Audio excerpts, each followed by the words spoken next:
বাংলাদেশের রাজনীতিতে কি আবারও ইতিহাস নিজেকে রিপিট করতে যাচ্ছে? মাত্র 2 মাস। হ্যাঁ, মাত্র 2 মাসের মাথায় ক্ষমতাসীন সরকারের বিরুদ্ধে যখন রাস্তায় ফিসফাস শুরু হয়, যখন নিজেদের দলের ভেতর থেকে উঠে আসে বিদ্রোহের সুর, তখন প্রশ্নটা আর সাধারণ থাকে না। এটা কি শুধুই সমালোচনা, নাকি একটা আসন্ন রাজনৈতিক ভূমিকম্পের পূর্বাভাস? আজকের এই বিশ্লেষণে আমরা ঠান্ডা মাথায় তথ্য প্রমাণ আর বাস্তবতার আলোকে খুঁজে দেখব কেন এত দ্রুত বর্তমান বিএনপি সরকারের পায়ের নিচের মাটি নড়বড়ে হয়ে যাচ্ছে। সাধারণত নতুন সরকার ক্ষমতায় এলে একটা হানিমুন পিরিয়ড থাকে। এই সময় মানুষ আশা করে ভুলগুলোকে একটু সহনীয়ভাবে দেখে, কিন্তু এবার চিত্রটা একেবারে আলাদা।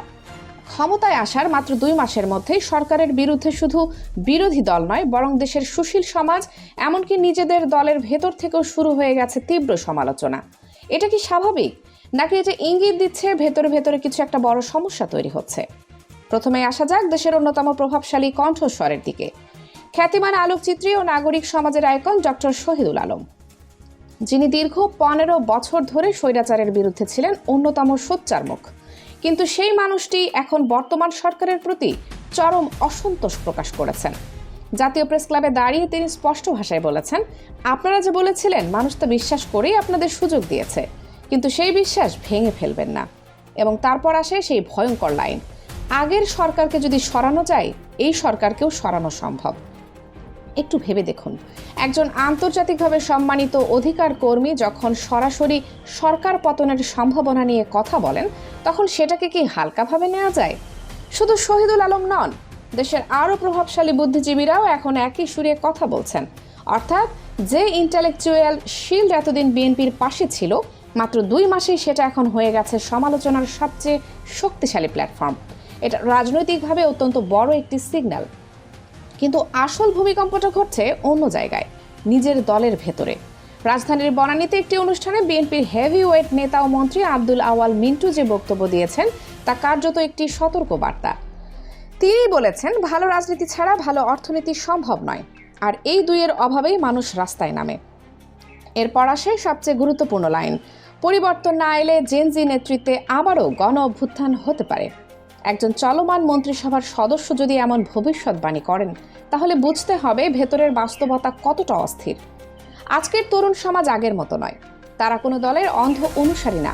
তারা রাস্তায় নেমেছিল পরিবর্তনের জন্য, কোনো নতুন শাসক বসানোর জন্য নয়। তারা চেয়েছিল বৈষম্যহীন রাষ্ট্র, তারা চেয়েছিল জুলাই সনদের বাস্তবায়ন। এখন যদি সেই প্রত্যাশা ভেঙে যায়, তাহলে প্রতিক্রিয়াটা কেমন হতে পারে সেটা অনুমান করাই যায়। ছাত্রদলের সাবেক নেতা শাহাবুদ্দিন লালটুর একটি মন্তব্য এখন ভাইরাল। যাকে তাকে রাজাকার বলায় আগের সরকারের পতন হয়েছে, এখন যাকে তাকে গুপ্ত জামাত বলায় এই সরকারেরও পতন হবে। এই একটি লাইনে ধরা পড়ে গেছে পুরো রাজনৈতিক মনস্তত্ত্ব। অতীতে যেমন ট্যাগিং পলিটিক্স বুমেরাং হয়েছিল, এখনও সেই একই খেলা চলছে। সংকট এখন সংসদেও দৃশ্যমান। একজন এমপি সরাসরি অভিযোগ করেছেন নিজেদের মন্ত্রী নাকি বিরোধী দলের ভাষায় কথা বলছেন। আরেকজন তরুণ এমপি প্রকাশ্যে সরকারের সিদ্ধান্তকে চ্যালেঞ্জ করেছেন, বিশেষ করে মানবাধিকার সংশ্লিষ্ট আইন বাতিলের বিষয়ে।